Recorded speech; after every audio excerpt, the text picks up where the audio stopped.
Hello friends, आज हम ninth chapter का थर्ड आउटकम करेंगे। वो है learn about the various insurance products offered under miscellaneous categories. तो फर्स्ट प्रोडक्ट है मोटर इंश्योरेंस। जो मोटर इंश्योरेंस है वो कहते हैं बिगेस्ट वो है पोर्टफोलियो में मिसलेनियस कैटेगरी में। ठीक है, तो मोटर इंश्योरेंस की एक डेफिनेशन दी हुई है यहाँ पे। कहते हैं मोटर इंश्योरेंस है वो डील करता है मोटराइज्ड व्हीकल को जो रोड पे चलते हैं। ठीक है, जो चाहे वो कहते हैं प्राइवेट कंफर्ट के लिए चलें या पब्लिक सर्विस के लिए, या तो पैसेंजर के लिए या तो गुड्स के लिए, कैरिंग व्हीकल्स हो। ठीक है, तो कहते हैं मोटर व्हीकल एक्ट, ठीक है, के अकॉर्डिंग इंडियन रोड्स पर वही व्हीकल चल सकते हैं जो लाइबल हों थर्ड पार्टी के लिए और प्रॉपर्टी डैमेज के लिए। जो मोटर इंश्योरेंस वो कवर करती है damage to the vehicle, injury और डेथ कवर करती है पर्सन की। ठीक है, और साथ ही साथ प्रॉपर्टी भी कवर करती है जो थर्ड पार्टी को रिलेट करती है, प्रॉपर्टीज़, वो वाली प्रॉपर्टीज़। एंड प्रीमियम कहते हैं depend on the specification of the vehicle. जो व्हीकल के स्पेसिफिकेशन के अकॉर्डिंग प्रीमियम डिसाइड होता है मोटर इंश्योरेंस में, और उसके यूजेस के अकॉर्डिंग। वो है area in which the vehicle में बी यूज्ड, एरिया कौन से एरिया में व्हीकल यूज़ हो रहा है उसके अकॉर्डिंग प्रीमियम डिसाइड होता है। Second, nature of the uses, private के लिए यूज़ हो रहा है या पब्लिक के लिए यूज़ हो रहा है। एडहेयर द लॉज के according related to driving needing a licence. जो गाड़ी ड्राइव कर रहा है उसके पास लाइसेंस होना ज़रूरी है। ठीक है, परमिटेड लोड वगैरह परमिटेड होना चाहिए। ठीक है, और कुछ कहते हैं does not depend upon this factor. Tip दी है यहाँ पे, जो थर्ड पार्टी इंश्योरेंस है उसको लायबिलिटी ओनली पॉलिसी भी कहा जाता है, और ये कंपलसरी है अंडर द लॉ। ठीक है, एंड नेक्स्ट है हमारा पर्सनल एक्सीडेंट इंश्योरेंस। डेफिनेशन, जो पर्सनल एक्सीडेंट पॉलिसी है वो कवर करती है डेथ या डिसेबिलिटी जो किसी एक्सीडेंट के कारण होती है किसी भी एक्सटर्नल मींस के द्वारा या वायलेंट या विजिबल मींस के द्वारा, वो पर्सनल एक्सीडेंट में कवर होता है। ठीक है, then in the case of personal accident policies there is no need for assessment. वहाँ पे असेसमेंट ऑफ रिस्क की ज़रूरत नहीं होती, सिर्फ फैक्टर जब ऑक्यूपेशन वाला फैक्टर आता है उसमें उसको छोड़कर कहते हैं। जो कंडीशन होती है वो स्टैंडर्ड होती है, इसमें कंडीशंस आर स्टैंडर्ड। ठीक है, जो पॉलिसी कैन ऑल्सो कवर, अच्छा, जो पर्सनल एक्सीडेंट इंश्योरेंस है उसमें कॉन्सिक्वेंशियल लॉसेस जैसे medical care, loss of income, क्योंकि डिसेबिलिटी के कारण वो काम पे नहीं जा सकता, और ये सारे कॉन्सिक्वेंशियल लॉसेस भी कवर हैं इसमें। नेक्स्ट है हेल्थ इंश्योरेंस। कहते हैं इंडियन मार्केट में जो हेल्थ इंश्योरेंस का प्रीमियम है वो स्टेडली इंक्रीज़ हो रहा है काफ़ी सालों में, पिछले सालों में। और कहते हैं ये नेक्स्ट प्रीमियम है मोटर इंश्योरेंस प्रीमियम के बाद, और 22% अपना कंट्रीब्यूट कर रहा है ग्रोस डायरेक्ट प्रीमियम इनकम में जनरल इंश्योरेंस की, जीडीपी में। ठीक है, 22% वही कंट्रीब्यूट कर रहा है। तो कहते हैं over the last few years economy में काफ़ी चेंज आया, और ठीक है, और गुड जीडीपी ग्रोथ हुई। ठीक है, कहते हैं इसने लीड किया कि ज़्यादा इनकम हुई लोगों की और बेटर क्वालिटी ऑफ स्टैंडर्ड मिला। ठीक है, और कहते अभी एक होता है कि जब लाइफ एक्सपेक्टेंसी एक बंदे की हेल्थ प्रॉब्लम होती है या डिसीज़ होती है, अगर मानो बंदा ज़्यादा टाइम जीता है, ठीक है, और उसको ज़्यादा टाइम जिएगा तो पॉसिबल है उसको हेल्थ प्रॉब्लम रहेगी, डिसीज़ रहेगी।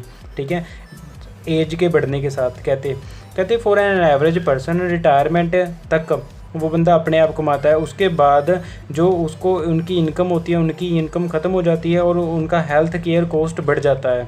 ठीक है, क्योंकि बुढ़ापे के में उनकी इनकम तो होती नहीं बट खर्चे बढ़ जाते हैं, मेडिकल ट्रीटमेंट, और कहते हैं उनको शिकार बढ़ना पड़ता है अपने हेल्थ केयर कॉस्ट का।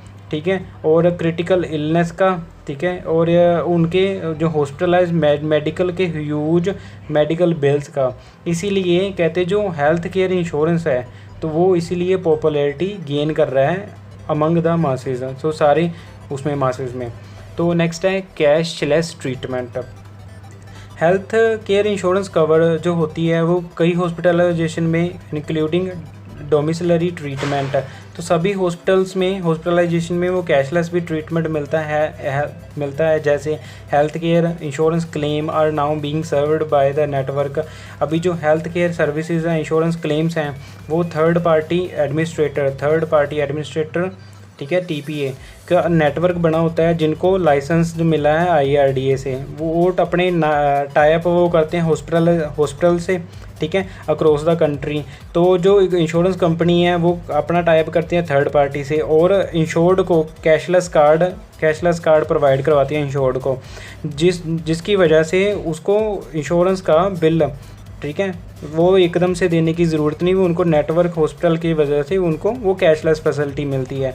अगर कहते इफ़ इंश्योर्ड उस नेटवर्क हॉस्पिटल में एडमिट नहीं होता, ठीक है, तो उसको वो हॉस्पिटल का बिल पे करना पड़ेगा, और जो क्लेम वाली अमाउंट रहेगी, जो क्लेम वाली अमाउंट रहेगी, तो वो इंश्योरेंस कंपनी उसको रिम्बर्समेंट करेगी। मीन्स के वो बिल देगा पहले, वो बिल इंश्योरेंस कंपनी में सबमिट करेगा, और उनको बाद इंश्योरेंस कंपनी है वो उसके पैसे बिल के अकॉर्डिंग उसको रिम्बर्स कर देगी, वापस कर देगी।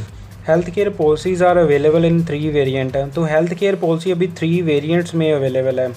फर्स्ट है इंडिविजुअल पॉलिसी सिर्फ एक ही बंदे को ओनली वन इंडिविजुअल के लिए इशू होती है, ठीक है, मेडिकल नीड्स के लिए। जैसे फॉर एग्जांपल दिए यहाँ पे एक एग्जांपल, कहते राम ने एक हेल्थ इंश्योरेंस पॉलिसी ली है फ्रॉम कंपनी ABC से, सम एश्योर्ड है 2 लाख, उसका प्रीमियम देता है वो 4,000, ठीक है। और अंडर द पॉलिसी कहते हैं Ram will be covered against expensive, वो सारे एक्सपेंसिव उसके कवर्ड हैं, एनी इलनेस, ठीक है, उसको हॉस्पिटलाइजेशन में होना ज़रूरी है, और उसके अप टू 2 लाख तक वो 1 साल में अपना सम इंश्योर्ड तक उसको मिलेगा, ठीक है, खर्चा उसका मेडिकल कॉस्ट रहेगी तो उसको कंपनी पे करेगी। सेकंड है फैमिली फ्लोटर पॉलिसी, कहते हैं इस टाइप का इंश्योरेंस पॉलिसी में वो मेडिकल नीड्स हैं वो फैमिली की सारी कवर होती हैं।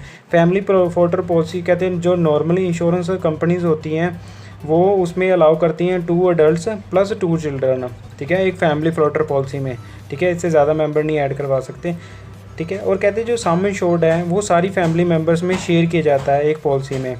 There is a no fixed proportion, और कोई फिक्स्ड प्रोपोर्शन नहीं होता, हाँ जी, कि बच्चे को इतना सम इंश्योर्ड मिलेगा और जो अडल्ट है उसको इतना सम इंश्योर्ड मिलेगा। एक एग्जांपल दिया है यहाँ पे, कहते हैं जो अमित है वो उसने अपने फैमिली फ्लोटर पॉलिसी ली है फ्रॉम कंपनी ABC से 3 लाख की। तो जो पॉलिसी कवर है अमित का और उसकी वाइफ का, उसके चिल्ड्रन के लिए लिया उसने 3 लाख का। अभी होता क्या है कि अगर उसकी अमित की वाइफ हार्ट अटैक से सफ़र होती है तो जो इंटायर 3 लाख है, ठीक है, वो यूज़ कर सकती है फॉर हर ट्रीटमेंट, जो सम इंश्योर्ड है वो सारा यूज़ कर सकती है। और नेक्स्ट है ग्रुप पॉलिसी, कहते हैं इस पॉलिसी में हेल्थ इंश्योरेंस पॉलिसी में वो मेडिकल नीड्स प्रोवाइड करवाती है ग्रुप ऑफ पीपल को जो इकट्ठा हुए हैं कॉमन ऑब्जेक्टिव के लिए या कोई से कॉमन पर्पज़ के लिए। जिसमें कंपनी की इंश्योरेंस है तो ग्रुप पॉलिसी होती है। कहते हैं as per the journal insurance corporation directives, कहते हैं as per the journal insurance corporation के डायरेक्टिव के अकॉर्डिंग, कहते हैं जो ग्रुप है वो कहते हैं वो कॉमन पर्पज़ के लिए होना चाहिए, इंश्योरेंस के लिए नहीं, ठीक है। तो इसका प्रिंसिपल है कि ऑल और नन, या तो सारे या कोई भी नहीं, ठीक है, अप्लाइज होता है। इसके अकॉर्डिंग ये होता है कि जो ग्रुप है बंदे हैं, ठीक है, if the group needs to be covered, तो सारे मेंबर ही कवर होंगे उसके ग्रुप वाले, कोई सिलेक्शन नहीं होएगा कि हाँ जी इसकी इंश्योरेंस नहीं होएगी। जो अगर ग्रुप में आया है तो सारे ग्रुप वाले मेंबर कवर होंगे और एक नहीं बंदा नहीं रहेगा, सारे कवर होंगे। एक एग्जांपल दी है कि कंपनी है कि XYZ, उसने ग्रुप हेल्थ इंश्योरेंस पॉलिसी ली है फ्रॉम अ कंपनी ABC से अपने एम्प्लॉयज़ के लिए। तो होता क्या है, जब वो पॉलिसी टेक केयर करती है मेडिकल्स नीड, एम्प्लॉयज़ की सारी मेडिकल्स नीड को उसको प्रोवाइड करवाती है, ठीक है, कंपनी XYZ, फिक्स्ड अमाउंट होती है उसमें, सेज 2 लाख, सम इंश्योर्ड होएगा 2 लाख। अभी कहते हैं जो सारे एम्प्लॉयज़ हैं उसमें सारे कवर्ड हैं, जो सम इंश्योर्ड है वो डिफ़र हो सकता है। मानो एक बंदे का हायर रैंक पे है तो उसका सम इंश्योर्ड में भी हायर हो सकता है, ठीक है, कुछ ये चीज़ डिफ़र कर सकती है। बट अगर वो ग्रुप पॉलिसी करवाई है तो उसमें सारे एम्प्लॉय कवर होंगे, ठीक है, तो उसकी सारे एम्प्लॉय कवर होएंगे, कोई भी उसमें छोटा नहीं जाएगा कि हाँ जी इसकी इंश्योरेंस नहीं होएगी, सारे बंदों की इंश्योरेंस होएगी। Types of health insurance plan, तो जैसे पहले हमने पढ़ ली है ये वाले ना, ठीक है। हेल्थ इंश्योरेंस 3 प्लान है, individual policy, floater policy and group health insurance policy. कहते हैं जो हेल्थ केयर पॉलिसीज़ है वो नॉर्मली उसमें भी कुछ एक्सक्लूशन होती हैं, जैसे डेंटल ट्रीटमेंट में कवर होता है, diagnostic test, expensive vitamin, cosmetic treatment, homeopathic treatment, ये सारे उसमें इंक्लूड नहीं होते। कहते उसमें और कुछ भी एक्सक्लूड होता है, ठीक है, जैसे इंक्लूड नहीं होती, जैसे prevalent means pre existing disease नहीं कवर होती, ठीक है, और contract with in 30 days such commencement, ठीक है, यहाँ तो 30 दिन के बाद कोई वो आता, कुछ नहीं कवर होता, ठीक है, प्री एग्जिस्टिंग डिजीज़। कहते हैं इंडियन इंश्योरेंस मार्केट में जो प्री एग्जिस्टिंग डिजीज़ कवर होती हैं after the period of 48 months, अगर आपने कुछ ने डिक्लेयर किया कि उसको हार्ट अटैक है तो 48 मंथ्स के बाद उसका heart attack will be covered in insurance policy. And कहते हैं इफ़ कोई क्लेम नहीं होता पॉलिसी के दौरान इंश्योरेंस कंपनी पर, ठीक है, तो इंश्योरेंस कंपनी उसको डिस्काउंट देती है, और जब वो रिन्यू करवाता है पॉलिसी तो उसको प्रीमियम, या तो उसका प्रीमियम कभी उसका प्रीमियम सेम होता है बट उसका सम इंश्योर्ड बढ़ा दिया जाता है, इसको कहा जाता है क्यूमुलेटिव बोनस, ठीक है। दूसरी तरफ में मोटर इंश्योरेंस में बोलते हैं ना हम इसको NCB, ठीक है, तो उसमें अगर कोई मोटर इंश्योरेंस में क्लेम नहीं लेता तो उसको बोलते हैं NCB, no claim bonus, but यहाँ पे हेल्थ पॉलिसी में क्यूमुलेटिव बोनस बोलते हैं, ठीक है।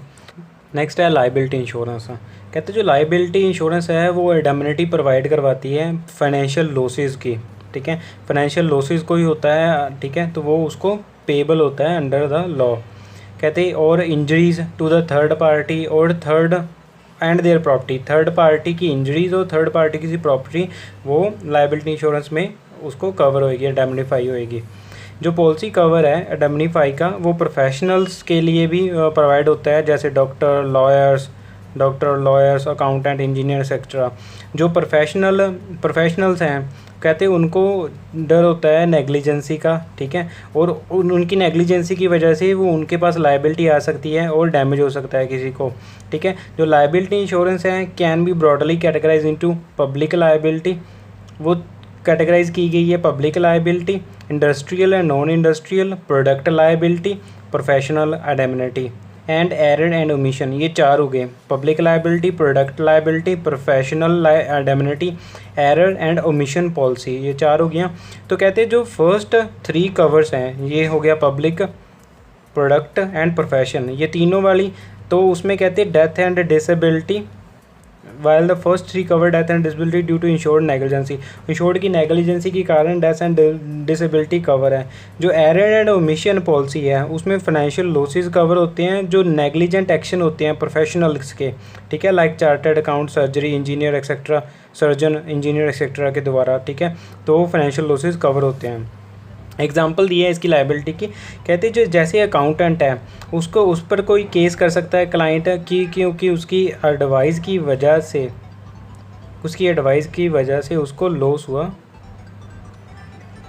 और इंजीनियरिंग कंपनी, ठीक है, उसको भी जो केस हो सकता है उस पर कि उसने कुछ ब्रिज बनाया था और वो कोलैप्स हो गया, ठीक है, और उसकी वजह से कई लोगों की जानें चलेगी, तो उसमें लाइबिलिटी, ठीक है, हेल्प करती है। और जैसे डॉक्टर्स को भी, डॉक्टर पर लोग पेशेंट है वो क्लेम कर सकते हैं, उस पर केस कर सकते हैं क्योंकि डॉक्टर की नेग्लिजेंस की वजह से उसका पेशेंट का कुछ नुकसान हो गया। और एग्जांपल जैसे डॉक्टर को पर भी पेशेंट केस कर सकते हैं क्योंकि उसकी नेग्लिजेंस की वजह से पेशेंट को नुकसान हुआ। और इंडस्ट्री में भी लाइबिलिटी कोज हो सकती है क्योंकि इंडस्ट्री में भी किसी की डेथ या इंजरी होगी, ठीक है, वो ऑपरेशन के टाइम, ठीक है, तो लाइबिलिटी इंश्योरेंस काम आती है वहाँ पे। एग्जांपल दिया है कि या तो यूनियन कार्बाइड ट्रेजेडी थी तब हुआ। और इसमें भी ऐसे लिखा कि प्रोफेशनल लाइबिलिटी कवर है, ठीक है, बट हाँ उसमें ये देखने वाला है कि wilful non compliances and statutory provision and fines, ये चीज़ें जो जानबूझ के चीज़ें होती हैं और फाइन्स वगैरह वो पुनेटिव लेवीज़ वो उसमें कवर नहीं होता। नेक्स्ट है हमारे मिसलेनियस, ठीक है, पहले है वैलिडिटी गारंटीड।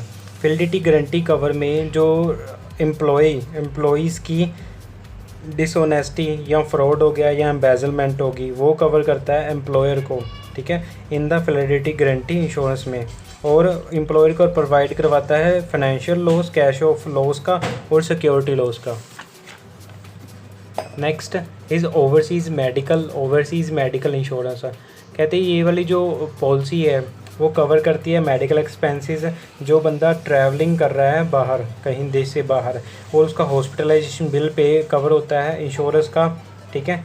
और लॉस ऑफ बैगेज और passport during the overseas travel, वो चीज़ भी कवर होती है, ठीक है। कहते हैं जो इसमें ये ओवरसीज़ मेडिकल इंश्योरेंस है वो इंडियन रेजिडेंट ट्रैवलिंग कर रहे हैं किसी और देश में, उसको मिलेगी बिजनेस पर्पज़ के लिए, स्टडी के लिए, हॉलीडे या एम्प्लॉयमेंट के लिए। नेक्स्ट, वर्कमैन्स कंपनसेशन इंश्योरेंस, इसमें कंपनसेशन प्रोवाइड होता है एम्प्लॉयर को, ठीक है। और क्योंकि उसका एम्प्लॉई की डेथ होगी या उसकी डिसेबलमेंट होगी, ठीक है, या उसको कुछ इंजरी होगी, ठीक है, as per the workman compensation act 1926 के अकॉर्डिंग ये भी करवाना कंपनीज़ के लिए भी ज़रूरी होता है वर्कमैन कंपनसेशन इंश्योरेंस। और करवाता है एम्प्लॉयर है इंश्योरेंस, और एम्प्लॉई को उसका बेनिफिट मिलता है अगर उसको किसी डेथ डिसेबलमेंट या इंजरी होती है, ठीक है, काम करते हुए। Okay. And next, engineering insurance, ये several kind of risk cover होते हैं इंजीनियरिंग इंश्योरेंस में, जैसे कहते हैं contractor in civil engineering products, erection of electrical plant, breakdown of machinery and consequential losses of profit etcetera. कहते हैं जो स्टार्टअप में भी डिले हुआ कोई नया प्रोजेक्ट तो वो भी उसकी सब ब्रांच में मिसलेनियस इंश्योरेंस की वो कवर होता है। बॉयलर एंड प्रेशर प्लांट, कहते हैं दीज पॉलिसीज़ कवर डैमेज, ये पॉलिसी कवर करती हैं फायर को छोड़ के, कि आग लगी उसको छोड़ के। Boiler and pressure plant cover करता है सारे एक्सप्लोशन जो बॉयलर में होते हैं, ठीक है, प्लांट में होते हैं, और उसकी सराउंडिंग प्रॉपर्टी को भी इंश्योर करता है, ठीक है, और थर्ड पार्टीज़ को भी, ठीक है। इंजीनियरिंग, ये कहते हैं this is the part of engineering insurance. Boiler and pressure plant ये इंजीनियरिंग का ही पार्ट है इसका। नेक्स्ट, एविएशन इंश्योरेंस, इसमें कहते हैं जो एयरक्राफ्ट्स हैं, जो जहाज़ हैं, उनकी लायबिलिटी, उनके सामान की जिम्मेवारी, पैसेंजर की और थर्ड पार्टीज़ का, ये सारा कुछ कवर होता है। जो एविएशन इंश्योरेंस है वो कॉन्ट्रैक्ट फाइनलाइज करते हैं, अपना नेगोशिएट प्रीमियम वगैरह नेगोशिएट, सम एश्योर्ड नेगोशिएट करके, और इंश्योर्ड री इंश्योर्ड में उसमें ऐड करके, ठीक है। और नेक्स्ट, इंडस्ट्रियल और risk, oil and gas and satellite, कहते हैं ये स्पेशलाइज्ड इंश्योरेंसेज हैं। इंडस्ट्रियल और रिस्क पॉलिसी पैकेज में सारे कवर होते हैं, जैसे पैरल्स कवर होते हैं, जैसे fire, burglary, machinery breakdown, business interruption या कॉम्बिनेशन ऑफ दीज, या किसी का कॉम्बिनेशन, सारे कुछ उसमें कवर होते हैं। लास्ट हमारा अदर मिसलेनियस इंश्योरेंस, कहते हैं अदर मिसलेनियस इंश्योरेंस में है burglary, loss of baggage during travel, house holder effect, shopkeepers business, bankers indemnity, horse's, beef, kettles, poultry, है ना, प्लांटेशंस एक्सेट्रा, ये सारे कुछ उसमें कवर होता है अदर मिसलेनियस इंश्योरेंस में। कहते हैं event insurance and specialised insurance like identity of theft, अच्छा कोई हमारा लॉस ऑफ कार्ड हो गया, क्रेडिट कार्ड चोरी हो गया, पैन कार्ड हो गया, या कोई आइडेंटिटी चोरी हुई तो वो भी उसमें कवर होती है, ठीक है। नेक्स्ट, एक लास्ट टॉपिक दिया है, कहते हैं इनोवेटिव प्लान्स, कहते हैं इंश्योरेंस कंपनी अभी कॉन्स्टेंटली विकसित हो रही है और न्यू प्रोडक्ट लेके आ रही है, ठीक है, सोसाइटी के लिए। तो सम जो हेल्थ इंश्योरेंस कंपनीज़ हैं वो have come out life long renewal health insurance, तो वो लाइफ लॉन्ग रिन्यूअल तक लेके आई हैं अपना प्रोडक्ट की, वो सारी ज़िंदगी वो चलता रहेगा, ठीक है, रिन्यूअल करवा के। और सेकंड दिया है कि जो कुछ हेल्थ इंश्योरेंस कंपनीज़ हैं वो ऑफ़र करती हैं ऑप्शनल कि वो एडिशनल सम इंश्योर्ड ऐड करवा सकती हैं क्रिटिकल इलनेसेस के लिए। एक तो नॉर्मल सम इंश्योर्ड है, उसके प्लस एक और सम इंश्योर्ड ऐड करवा सकते हैं, जैसे राइडर हम ऐड करवाते हैं लाइफ इंश्योरेंस पॉलिसी में, तो वैसे। और कहते हैं सम कंपनीज़ हैं, कुछ कंपनीज़ हैं जो ऑफ़र करती हैं insurance for miss use of credit card. अगर मानो क्रेडिट कार्ड चोरी हो गया और उस चोरी होने के बाद वो किसी बंदे ने उसका यूज़ किया, ठीक है, तो लिमिटेड नंबर डेज़ के मतलब बाद, अगर मानो कोई लिमिटेड फिक्स होएगा, थेफ्ट हो गया, ठीक है, चोरी हो गया, चोरी होने के बाद मतलब 50 दिन या 30 दिन का कुछ भी टाइम हो सकता है, वो पॉलिसी डिसाइड करती है। तो तब तक वो मिस यूज़ भी होता रहा तो वो उसमें क्रेडिट कार्ड का थेफ्ट भी कवर होएगा, ठीक है, कुछ कंपनियां ये बेनिफिट देती हैं। और सम हेल्थ इंश्योरेंस कंपनीज़, और कुछ हेल्थ इंश्योरेंस कंपनीज़ हैं वो फिक्स्ड कैश अमाउंट देती हैं जब बंदा कोई हॉस्पिटलाइज्ड होता है, ठीक है, हॉस्पिटल में दाखिल होता है तो उसको कैश बेनिफिट देती हैं, क्योंकि हॉस्पिटल में दाखिल होने की वजह से उसको कोई इनकम नहीं हो रही, ठीक है, इसके लिए कुछ कंपनियां हेल्थ इंश्योरेंस तो उसको ये वाला बेनिफिट देती हैं। ये डेली अमाउंट फिक्स होती है, वो डिपेंड नहीं करता कि कॉस्ट कितनी हो रही है ट्रीटमेंट की, ठीक है, वो यहाँ तो हॉस्पिटलाइजेशन कैसा है, एडमिनिस्ट्रेटर है, क्रिटिकल इलनेस ट्रीटमेंट है, कुछ भी नहीं, वो डेली फिक्स कर रखा होता है कि हाँ जी इतनी अमाउंट आपको पर डे पे होएगी।